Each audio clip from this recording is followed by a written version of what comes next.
নমস্কার বন্ধুরা, Moumita's kitchen and ব্লগে সবাইকে স্বাগত। আজ আমি তোমাদের সাথে শেয়ার করব দারুণ স্বাদের তেল ছাড়া নরম তুলতুলে আপ্পাম রেসিপি।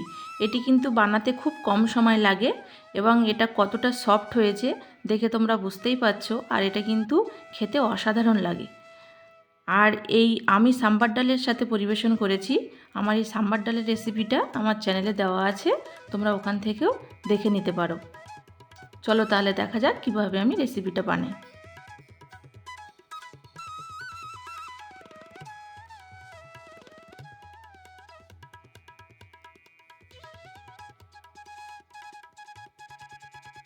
এখানে আমি একটা মিক্সিং জারের মধ্যে 200 গ্রাম সুজি নিয়ে নিয়েছি। 200 গ্রাম সুজি আর দিয়ে দেবো 100 গ্রাম টক দই। এখানে তোমরা যদি বাটির মাপে নাও তাহলে 1 বাটি যদি সুজি হয় হাফ বাটি টক দই, যা সুজি হবে তার হাফ টক দই নিতে হবে।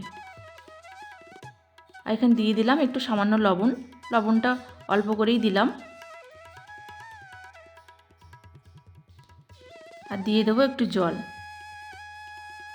দিয়ে এগুলোকে ভালো করে পেস্ট করে নিয়েছি। এবার এখানে আমি একটু বেকিং সোডা দিয়ে একটু জল দিয়ে ব্যাটারটা আমি ভালো করে গুলে নিয়েছি। ব্যাটারটা এরকমই পাতলা হবে। এবার আমি একটা প্যান গরম করতে দিয়েছি, দিয়ে এবার দিয়ে দিলাম। এটি কিন্তু বেকিং সোডাটা দিয়েই কিন্তু এটা তৈরি করে নিতে হবে, বেশি অপেক্ষা করা যাবে না। এখানে আমি একটি চা চামচের হাফ চামচ বেকিং সোডা নিয়েছি।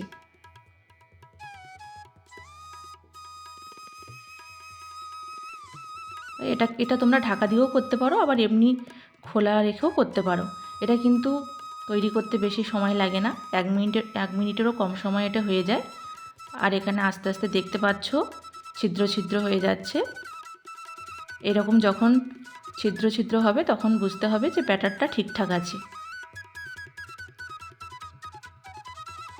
এরকম যখন অসংখ্য ছিদ্রযুক্ত হবে তখন আপ্পামটা ভালোভাবে সেদ্ধ হয়ে যাবে আর খেতেও সুস্বাদু হবে।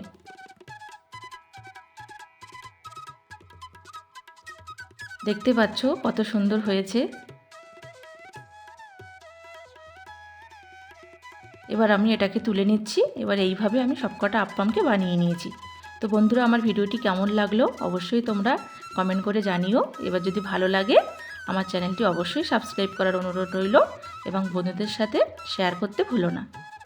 আজ এখানে বিদায় নিচ্ছি, আবার দেখা হবে পরবর্তী কোনো রান্না নিয়ে।